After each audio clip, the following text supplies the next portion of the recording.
let's start. Daira, whenever you're ready. We're going to do the presentation based on our essays.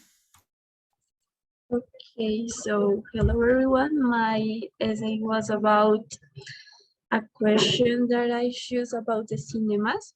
It is much more convenient to watch a movie on television or computer than buy a ticket and go to the cinema. In the nearest future, the popularity of cinemas will drastically decline. And the question was, do you agree or disagree? So I have to say that when I was writing the essay, in the first moment, I actually just agree with that. But when I start to write the essay, I have a controversial opinions with my own because, okay, actually, for like, how to say that? Disclaimer, I agree with that in my essay, but at the final, I had in the final when I write that, actually I have my some like I say, so I actually think the opposite, like I write, because okay, in my essay what I did was first talk about that, the like the question says that it is not a mystery that the cinema is going to disappear. And in my first argument, I say that the apparition of the new platforms of streaming like Netflix, HBO, Amazon, and the others like Disney give us mm, more series, more movies for a low cost. And actually, it's more easier to just stay at home with your family and just watch a movie or series, and wherever you want, you just stop. And if you want to go to the bathroom or something like that, you just can you can stop the movie and you don't gonna lose anything of that. But in the other hand, my contra argument was that even the, even with the COVID-19, after before after the pandemic, the cinemas open again. So I mean, I was thinking in that so much. That was something that make me change my opinion at the last time, because even with the pass of the years, and even that in the last years after pandemic,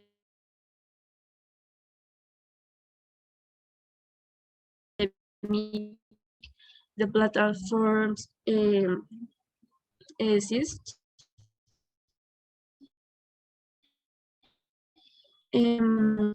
you, because it's something that it is a plan that you can do outside your home. And I mean, it's more that just watch the movie. It's more the whole experience, like the food, the place. I mean, just the whole experience. It is something that you can have have in your home. So that's what I think in the last time when I was writing the essay. Actually, I changed my opinion, but that is something that I want to uh, tell you, and that is all. Thank you. All right. Thank you very much, Daira. So there, whenever you're ready, Maria Paula. Okay, well, my topic was about how is the influence of human beings on the world's ecosystem, and how we are leading to the extinction of some species and loss of biodiversity. So I believe that since we have existed, we have been a burden on the environment. I The principal problem is that we have increased our technology by some things that the ecosystem cannot support. I mean, we have been improve our extraction systems, but the ecosystem is not, it is not able to support that kind of things. So one of the problems could be that mass production companies, industries, even tourists could affect the environment, could affect those ecosystems, and also almost all activities. I mentioned an example that I want to mention here, that it's a simple example, but if you go to I don't know, to a farm, to a well, to just a place when there is no human beings, and there are just some species that are from there, and you go to extract some minerals from there, you will have you yeah, you are affecting these species that are settled on that place.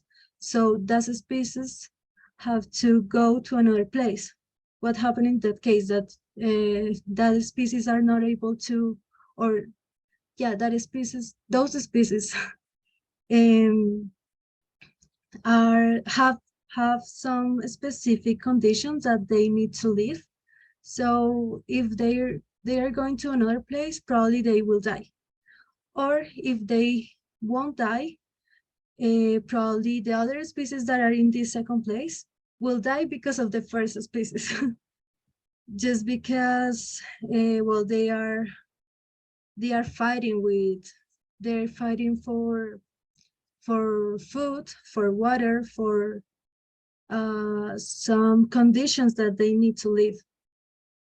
And that's how we affect the ecosystem, and how we affected that uh, life, those lives actually. Um, Also, it was another question that it was about what solutions can I suggest. Where I mean, the principal solution should be that we should have a plan when we want to add an industry, or we have to start a company or something like that that could be affect the environment. So we should have some plans about about restoration, yeah, restoration, and a progressing plan to the for the new habitat for the animals that were affected. And 4 minutes. And well, to conclude, yeah, I mean, we all have the responsibility to try to know to don't affect so hard the habitat, because I mean, we have to advance, and we have to um, add new technology, but we also need to know that the resources are not forever. We need to have this kind of plans that will not affect the environment that bad. And well, it's our responsibility to do that. And that's it. All right. Thank you very much, Maria Paula. Did I mention who was going to go next? Yeah, I think I did. So we're going to now listen to Maria Fernanda, and then after her, we're going to listen to Daisy so that she can get ready.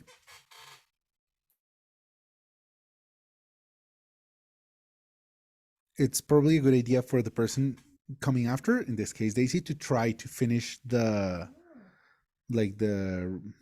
feedback for the previous partner a little bit before the 5-minute mark so that they have time to be ready. But if you need more time, just let me know. Like Mafe, I think you're still writing, right? So just let me know when you're ready. All right, Mafe. So whenever you're ready. Okay. Well, the question I choose is related with if we have become dependent on technology, if I agree or not about it has more advantages than disadvantages. So I do think that nowadays technology plays a big role in our daily lives. It is part of our routine, checking our phones, checking news. We are connected all the time. Actually, I don't know if you are aware, but the average person is connected to internet around 7 hours per day. So just taking this into account, I realized that we are not ready to face the challenges that we actually have in our routines without the facilities and like the access we got from our cell phones, internet, like all the technological devices. The first thing I talk about as a reference is science and medicine. I think that this is like the main file we can clearly see the advantages of technology, mainly about, for example, the developments of vaccines. Some experiments, the surgeries are more accurate with some technology. We can identify diseases earlier and in that way like have a better treatment. So in that way we can live longer and somehow better. But however, like science is not the only category we can get advantages from this. For example, the optimization of time is another big one, positive aspect. For example, the opportunity to work or study from your home or wherever in the world, just connected to internet and having access to a lot of information, being able to communicate with people that is not like in front of you is another advantage. And we can do it all of this without much effort. So it's really a good positive thing that came from this development. Even though we can see all of this, we can think about some disadvantages. For example, and some topics we have covered in class, we are now exposed to a lot of fake news. We are exposed to cyber crimes. Scammers are out there like waiting for the opportunity to steal your ID information on internet, get access to your passwords and everything. And maybe we haven't been able to be prepared to like know what to do in those challenges. So we end up in a lot of problems without noticing how. And besides from that, we also have problems of contamination, like the creation of a lot of technology like new cell phones, a new version of a computer, and all of that creates a lot of garbage. And in most of the cases, it is not like treated well. It just accumulate and cause problems.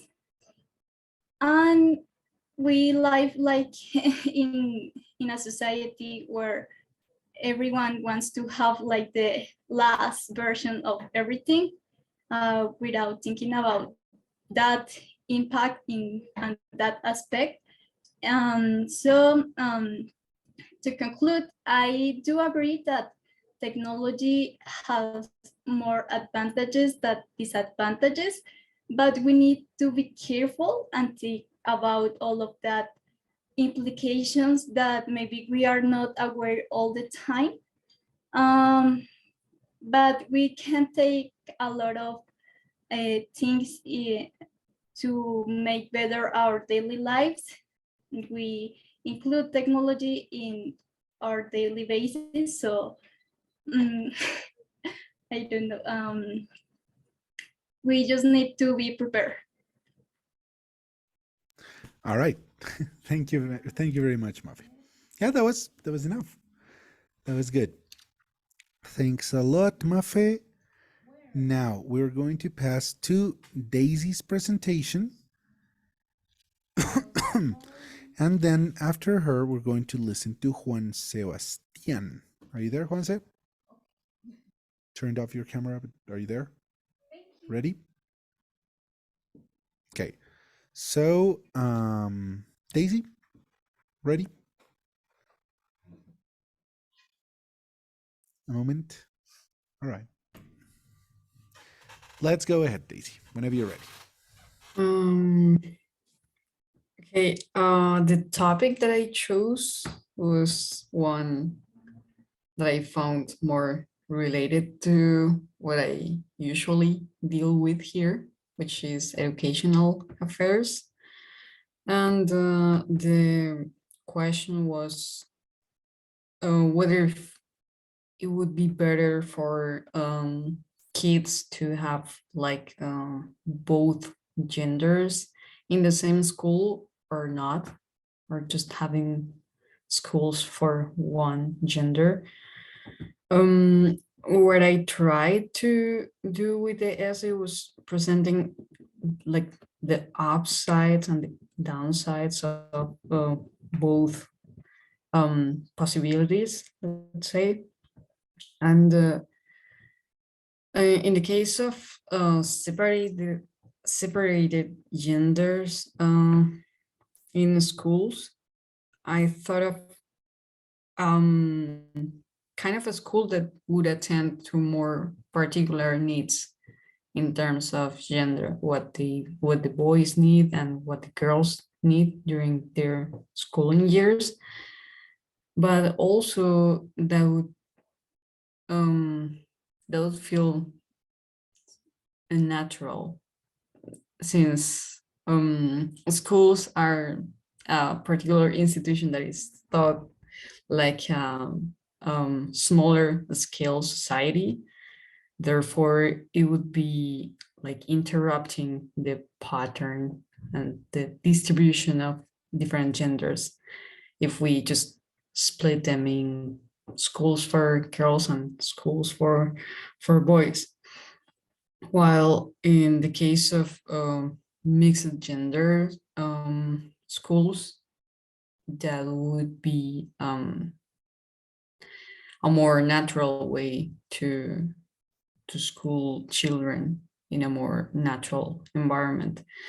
And that would also help them to develop certain social skills and to get them used to interact with other genders besides their own, and to learn about their differences. At the end, after presenting like both perspectives, I struggled a little bit because I didn't know how to conclude my essay and I was running out of time. So I just decided to go with the wise response, like I'm not on this side or in this other side, I'm in between. A little bit of curriculum design inspired of particular needs would be okay to implement in schools in order to uh, put more attention in the boys' needs and in the girls' needs, and also why not to think of other genders, other diverse genders. But also it is important to keep that uh,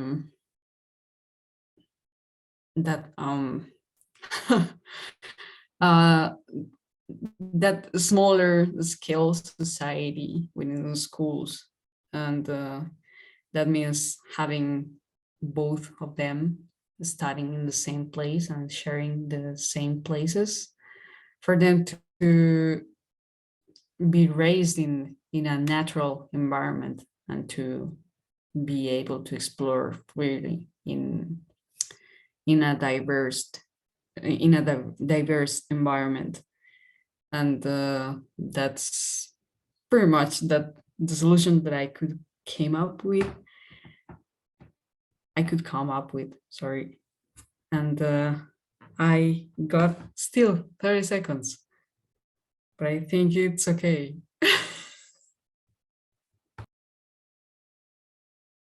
It is, don't worry.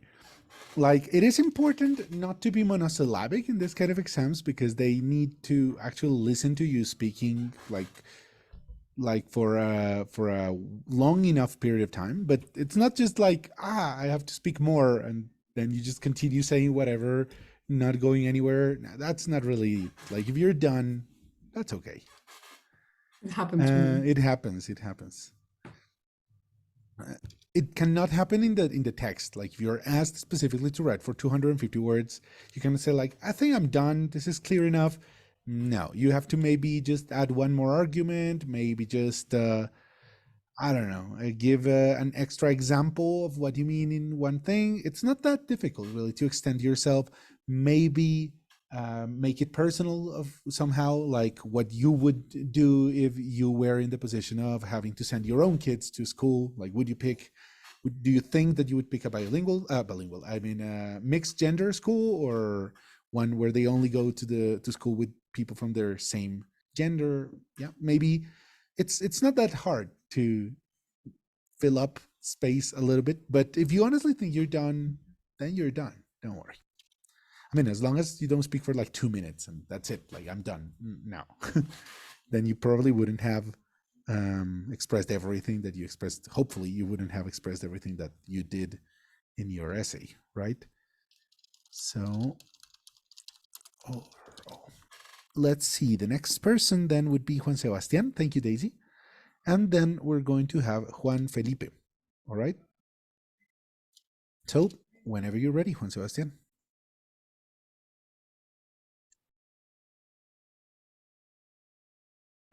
Okay, can you hear me? Yes. Yes, we can hear you. Okay, hi everyone. The topic that I chose because, yes, actually because I like it, and because it feels closer for me and for my context.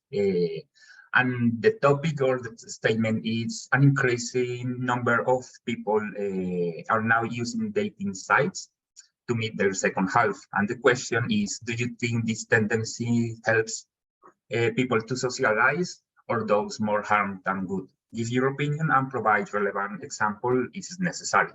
So, okay, how it was my process with the essay. I like in Spanish I like to write stories.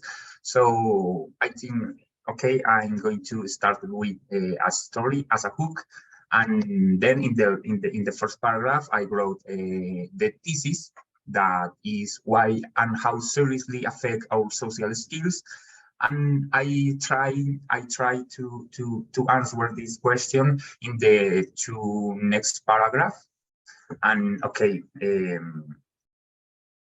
according to some research and according to my own experience, I think the dating site success came from the very subtle way of how this organization and how these sites took and capitalize or deeply and our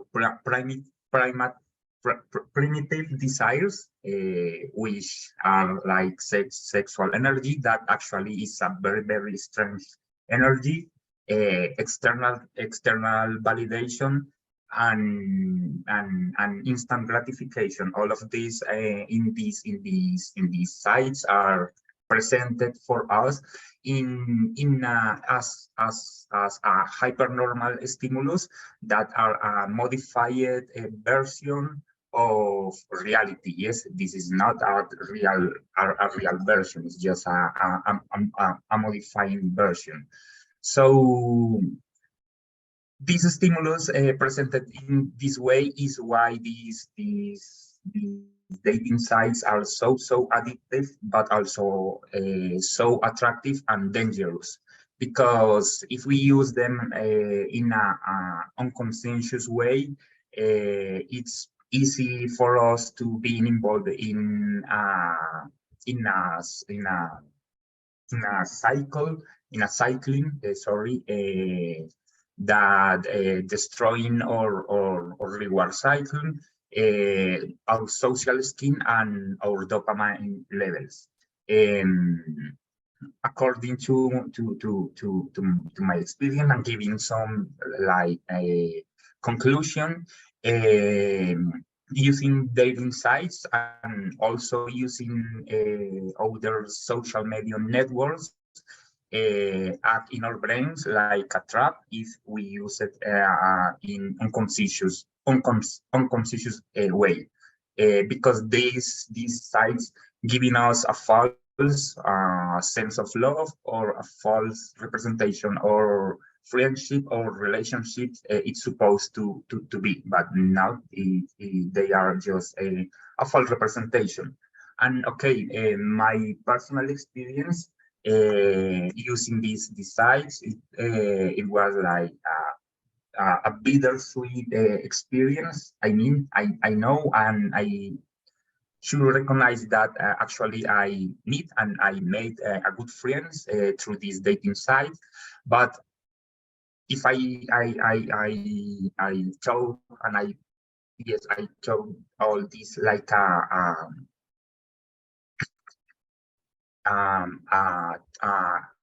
an experience. I recognize that these sites just let me like feeling alone, feeling more and more worried, and also like a sensation of sadness and insecure too. So it is. Thank you. All right, Juan Sebastian, thank you very much. So yes, Camila, you may pass now if you like. I mean, are you able to? I see that you're having internet issues. Yes, hi, yes, teacher, but it's not in this moment. Not right now. What the issues Yes, yes, or no, you can? I can pass. Yes. Okay. So yes, absolutely, Camila. Then go ahead right now before you have any other connectivity issues, and then Okay, we will hear Juan. All right.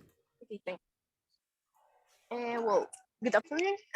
My topic is related with television, music, and media. And the statement or the problem is media surround us, from the shows we watch on television to the music we listen to on the radio. And this topic have two questions. how does media affect the society? And do you agree that the impact of media has more disadvantages than benefits? So, well, actually, we need to take into account that the media in general, it has both negative and positive influence on us. So, as all of us see every day, in today's advanced world, media for sure has completely pervade our life due to the easy accessibility of those kind of entertainment, we can say. And well, the society, like the main benefit is that it is easier for the people to learn about a new topic, whatever the topic do you want to discover. Talking about, I don't know, countries, cultures, societies, or just in order to search for a specific uh, work or task. Well, however, in the same, yes, in the same way, the media has influenced the way people perceive all the world, and the way that they try to manage and understand the things that happen for sure in the world. So some standards such as beauty and yes, those kind of stereotypes are are becoming increasingly popular, especially among teenagers for sure. And therefore, society now has specific rules that negatively impact people's choices. For sure. So, as I say before, this kind of media, let's say, have both negative and positive impacts, but all of those things depends on our purpose. And as a result of this, some ideas are more like bigger or proposed in our daily life. And despite the disadvantages of media, it raises the awareness of people who can utilize it to teach themselves good new habits and enhance their knowledge about other communities. Um, and basically is that. So, well, to conclude, the our society and all the societies in this world has been influenced by the media platforms around us for sure. And even though this impact is partially for the benefit of society, and also has disadvantage on people perception. So basically, it depends on how we manage the use of those elements, and for sure the use and the implement of the media in our lives.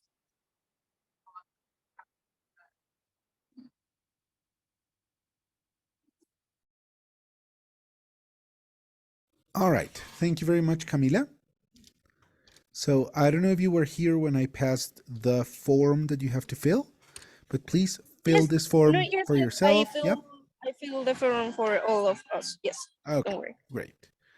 So thank you very much, Camila. Then we're going to move on to the next person, which would be Juan Patiño. Are you ready, Juan?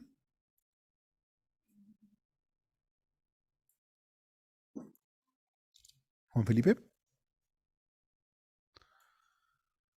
So while Juan comes back, let's just listen to you then, Laura Lisette. Let's do that. Whenever you're ready, okay? I think I have the same topic of Maria Paula. Absolutely not a problem. It's about how human interaction is affecting their environment. So they asked us to answer what are the possible main causes and what solutions I suggest. So my essay was about to answer those two questions. In the first question about the primary causes of the loss of the ecosystems and the biodiversity, that also all that concept means that we are losing species of animals, plants, and the habitats are getting destroyed by humans. I answer this question since two perspectives. One is the scientific perspective and the other social perspective.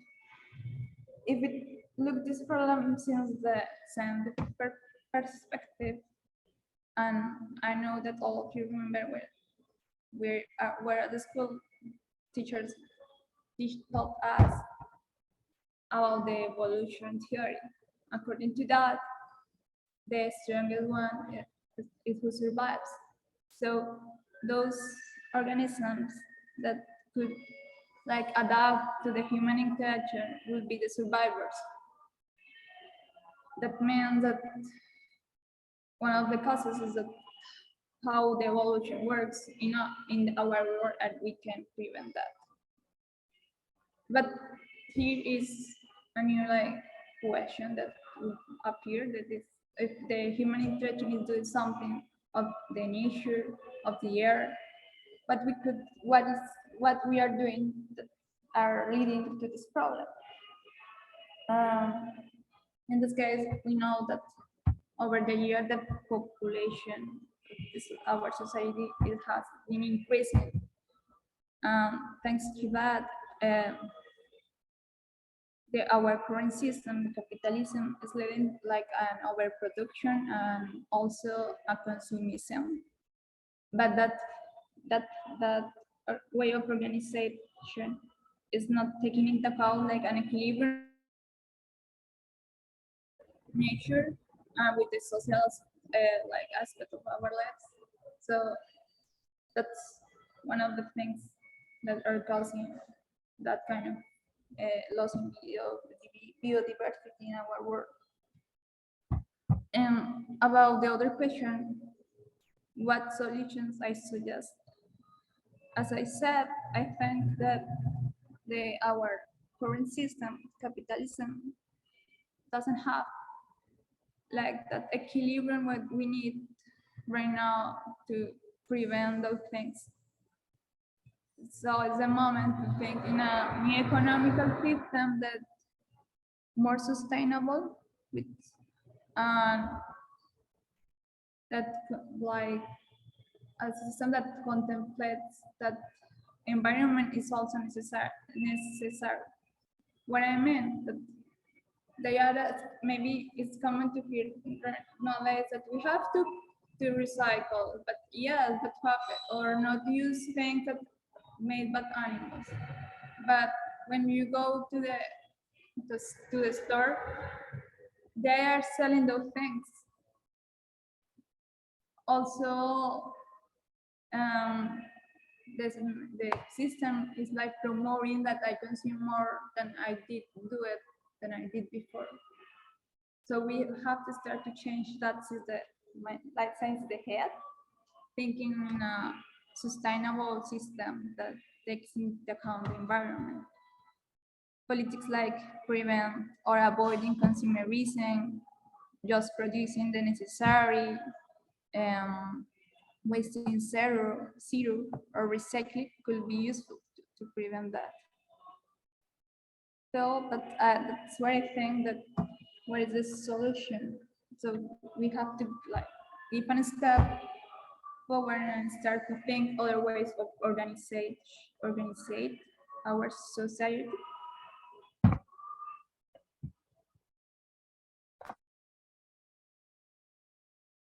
All right. Thank you very much, Laura.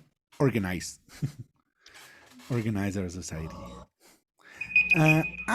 That's very loud. Okay, so thank you very much, Laura. We're now going to listen to, wait, what was that? Me Too. What was that Me Too about? I don't know. So Eric, you're going to go next. Yeah. And then Catherine. And guys, could you please turn on your cameras? Because, I mean, I'm just listening. But if I were speaking, I would like to know like who is actually listening to me or not. So if you could just turn on your camera as well, we'll listen to your partners. I would appreciate it. So Eric, are you ready? Was that me too saying that you two were having connectivity issues? No, I am not ready. Okay. But just give me 1 minute. Sure, absolutely. Okay. Get my timer ready, Eric. And yeah, Okay, whenever you're ready, go ahead.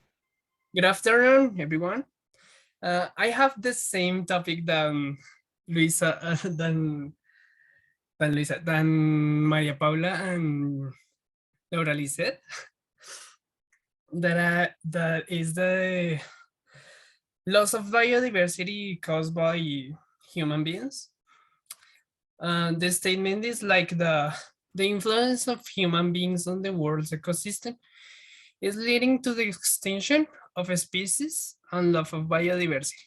They ask me to show what are the primary causes of loss of biodiversity and what solutions can we suggest. So I tried to do this pretty straightforward. So I do the introduction and go ahead straight with the causes. I announced like 2 causes, that is pollution and the overexploitation of natural resources. Okay, the pollution and the overexploitation are like, I don't know how to say this, but are strong related because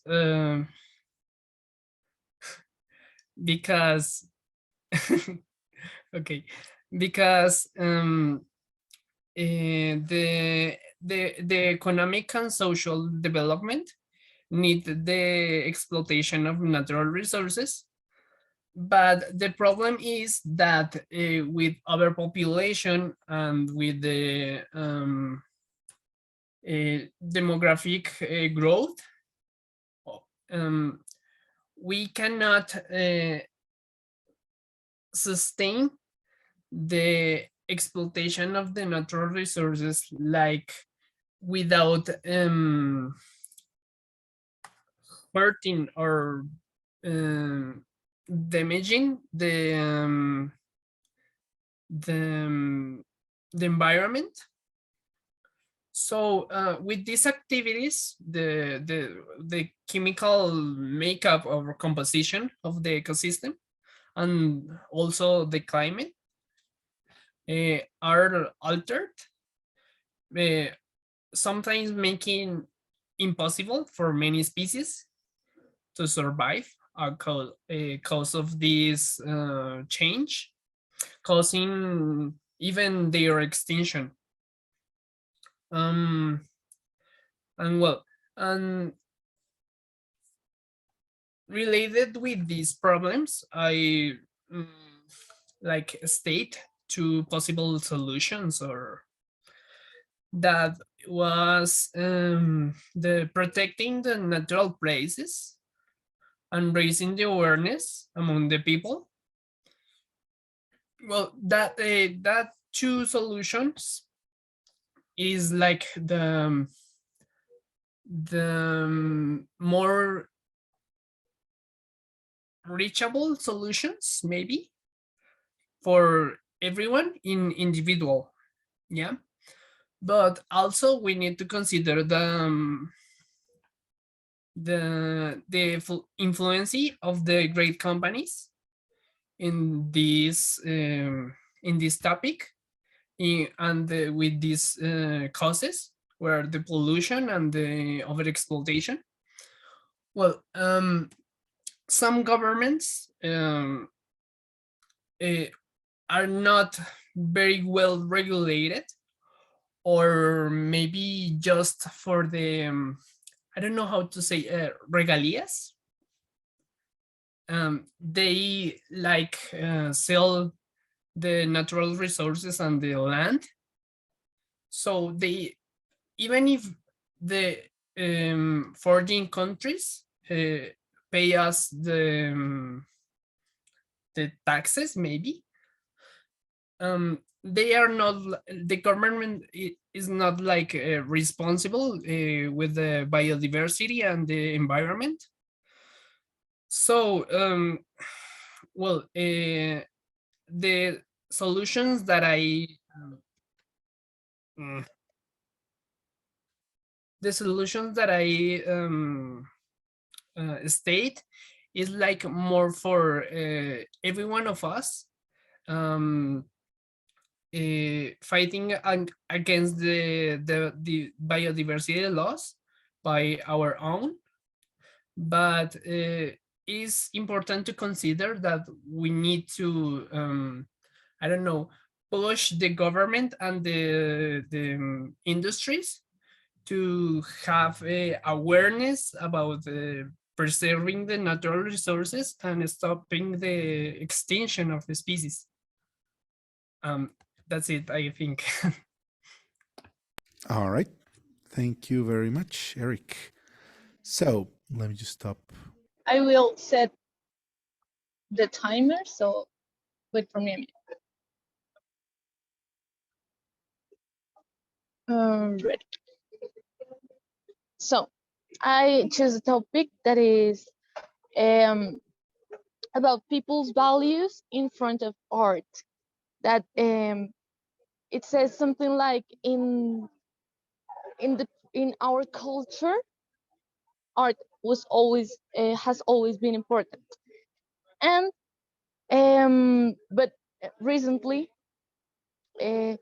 people's values has turned into technology, science, and business for I don't know, for her values, for what they think that is more important. So the question was what I think that is the reason for that, and also how to catch the attention to people to arts. So I think the reasons is because we have developed this world around technology. Nowadays we have phones and everybody has a camera and everybody does art, but nobody cares about it. Even nobody even realized that they had this privilege in their hands. But in previous years, in all our whole history, art has been important in a pedagogical sense. They were a tool for teaching and for improving society before these technology advantages in since I don't know 80s, 60s. So yeah, nowadays we have cell phones, we have television, we have buildings, we have business, we have everything, and but we are still having arts, we still consuming art every day, but we don't even realize. I mean, we are always listening to music, watching movies, appreciating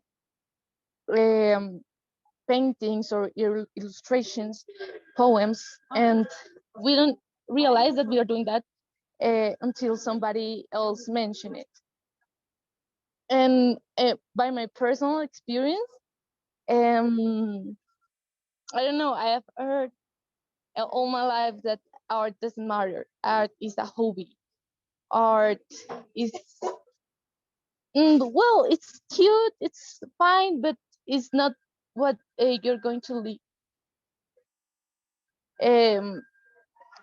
And that's the way that when, in my own experience, I say, when I said that I was going to study art, people used to tell me that, oh my God, you're going to be poor.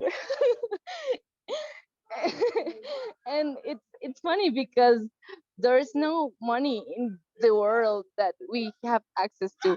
So there's people, rich people, that there is in a high position, and the rest, the little pieces are for us.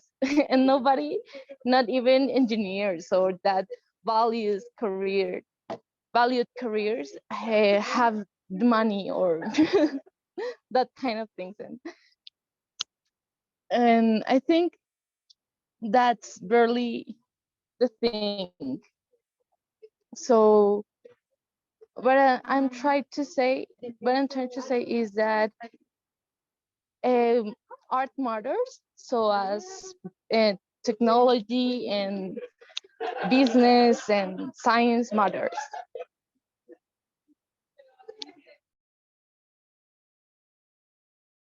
Could you just repeat that last sentence? Art matters. I think her connection just failed. Did it? No, she's there. Katherine? Art matters. I'm here. Art Yeah, it's just matters just as technology and science and the business matters. okay. Everything matters in our society. Okay. It's just precisely when you were saying that, which I think was your conclusion, your connection failed for a second, or mine, I don't know, and I couldn't hear it. So thank you very much. Now we are going to pass to Ginesa's presentation, then Christian David's. All right? Well, Are you ready? start? Yeah, whenever you're ready. Well, the main idea or topic was some students work while studying, and this often results in lack time for education and constantly feeling under pressure. And the first question was, what do you think are the causes of this? And the other question was, what solution can you suggest? And well, I directed my essays focus on the currently situation of the country and what I see in my environment. I can see that are more common notice people that work and study at the same time and more because of the economic situation of the country, where there are many people who lost their jobs because due to the pandemic.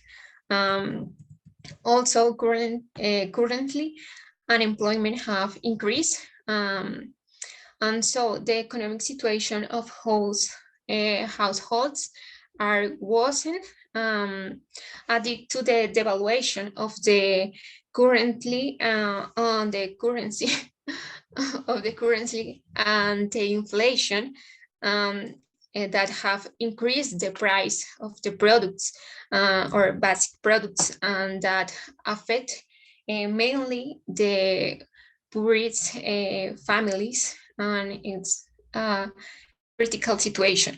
And that is why these people need to find a job to continue their studies. And as a consequence, they are exhausted and have low performance and not have time to do their activities, and for that have more stress and pressure. And for this situation, I propose two tools.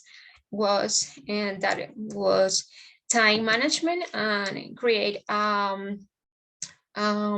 support network that is very important and powerful tools in that situation.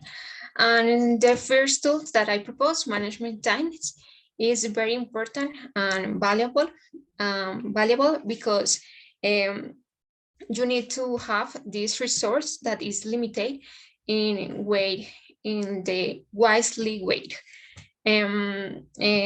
If you manage your time, you can have the benefits and performance better at university or anywhere.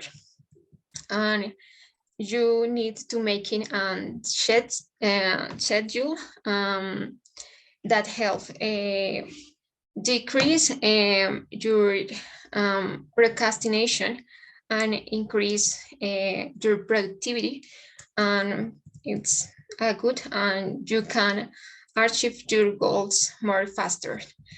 And the second tools that I propose is based on that I have heard in thoughts of my at my university, that can help at the students was create or have a social support network, and it's related to self-management and overcoming a difficult situation.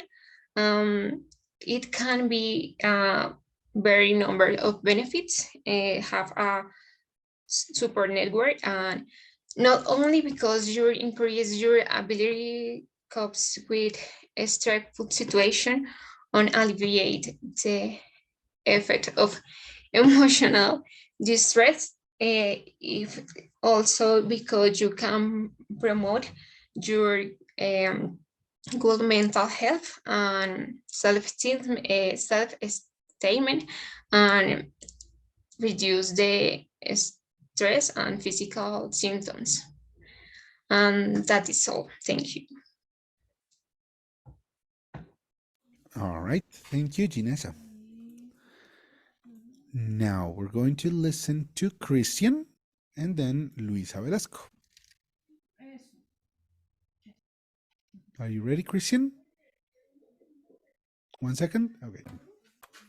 There you go, Christian. So whenever you're ready. Okay.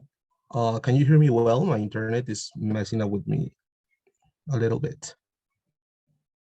We can hear you perfectly. Go ahead. Okay, good.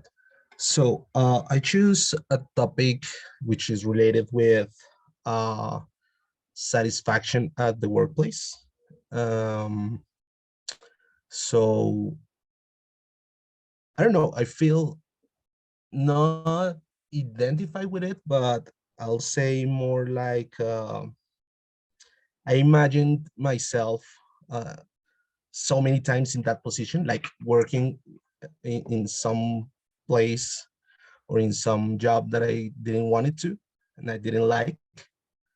So I think that your job, or your career choice, is something that is going to be with you your whole life. So I think it is necessarily connected with happiness, and basically being happy is what I'm talking about in my essay. I offered two explanations for how, or better, why some people are dissatisfied or might be dissatisfied with their jobs.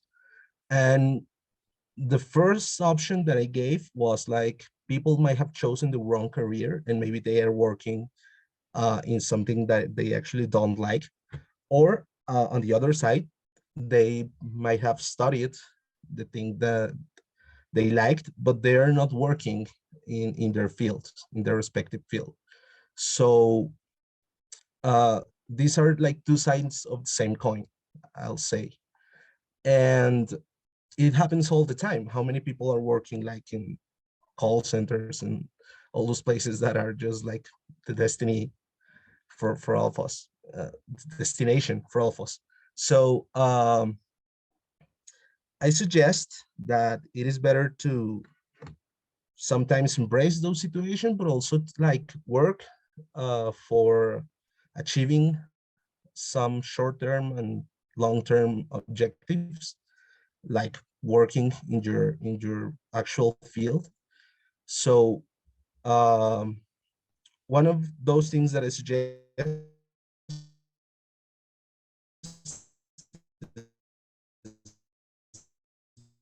like still job career related skills without losing your job. I mean, sometimes for some people is like there is like this romantic view of quitting their jobs and starting like living from the air and the sun, and I don't think that that works. Not for everyone. So try to find free time. I mean, all you need is free time in order to work on your skills. Um, and keep looking for your dream job. I mean, never is too late to find that. So I don't know. For instance, myself, I wish I would have time to study biology or something related to that. And I hope to do it. It's not that I'm not happy with my career choice, but yeah, maybe I should have done more things and should have focused on other things in the meanwhile. So yeah, that is basically it. Maybe taking small steps to accomplish your short-term and long-term career-related objectives is something that we can always do, even if we are employed or not employed by that time. So yeah, it's just a matter of decision and optimism is what that was my conclusion. So I think that is basically it. I don't know if that does enough. Sure, yeah. You had 45 seconds more, but like if you feel like you're done, that's okay. Like you had already passed the 4-minute mark. And you clearly stated what the topic Okay, of I your always essay talk too was. much, so I'm gonna leave it. That's enough. Yeah. I'm going to leave it that's- right there. Let me just finish my notes here. Please remember to do it about yourself as well, Christian. Open the form for yourself. And now we're going to listen then to Luisa, who has, in a way, an advantage because she just wrote it. So the ideas must be very, very fresh for her, right? So let's hear it, Luisa, whenever you're ready. Okay. So I chose an art topic, which is the government's investment in arts, music, and theater is a waste of money, and governments should invest these funds in public services instead. So the question is if I agree or disagree with this statement. So I think that throughout history, arts are often has been like looked down as because they are not utilitarian, as sciences and um, yep, as exact science. Uh, but I disagree with this statement because I think they are not taking into consideration that arts can be as essential as public services are. So first, because arts have been used throughout the human history as a way of expressing ourselves. So we always have used arts as a way of um, represent things that um, we are living at the moment. It might be whether emotions or complaints or desires or a lot of things that we can um, represent through arts. And it's not only the aesthetic of the art, but also what they represent is what it matters the most, I think. And as an example, I wrote about jazz that was born in United States, and it was created as a mean of protest against the slavery of African people in the United States, precisely. The second argument was that arts are part of cultural heritage of humanity. So basically, this means that arts have or are like the ones that have created history. I don't know if you knew that history, or at least what we know about history, is mostly because of the arts, mostly because of when humans started writing or creating paintings and artifacts in order to, well, it depends, right? It depends on the need of the people that created on that time. But we know that because of those things that they created, they existed. So also, I think that arts nowadays are a way for the people who is going to come to know what we thought, and like to know about our culture. And as an example, I wrote about the poporo. I don't know if you know what a poporo is, but it's like everywhere. It's like the main image of the Museo del Oro. And because of that poporo that was found a lot of time ago, people knew that, or nowadays we know that the indigenous or some indigenous culture used to chew coca, coca leaves, and that was for medicine uses and for health and to relax themselves. And well, anyways, so in this way, I think art can help reconstruct history. So finally, to conclude, um, even if public services are essential for us as human beings, I think that's so at arts. And yep, that's it. All right. Thank you very much, Luisa. I'm pretty sure Catherine is going to agree with you on that one as well. Now, let's have then to finish Edward Camilo Villarraga's presentation. Are you there, Edward? And that would be the only one that we're missing from the people who is here right now. Am I wrong? Am I right? Juan Patiño is not here. Valentina did not join. All right. So let's go ahead. Let's do it.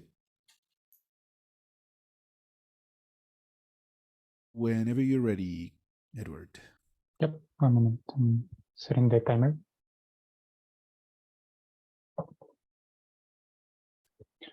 And my topic is health. The question was, in your opinion, should people go to work if they are sick? Support your point of view with relevant examples from your knowledge or experience. And well, basically to answer that question, I said no. I think health is really important for everyone. We as human beings and even all living creatures rely on health. Like that is the most important factor for us to live a fulfilling life, to enjoy our existence. And I think health should be prioritized over productivity or money in this case. And yeah, that's basically what I said in my essay. I mentioned some examples like the COVID-19 pandemic that showed us that we can do things differently. We can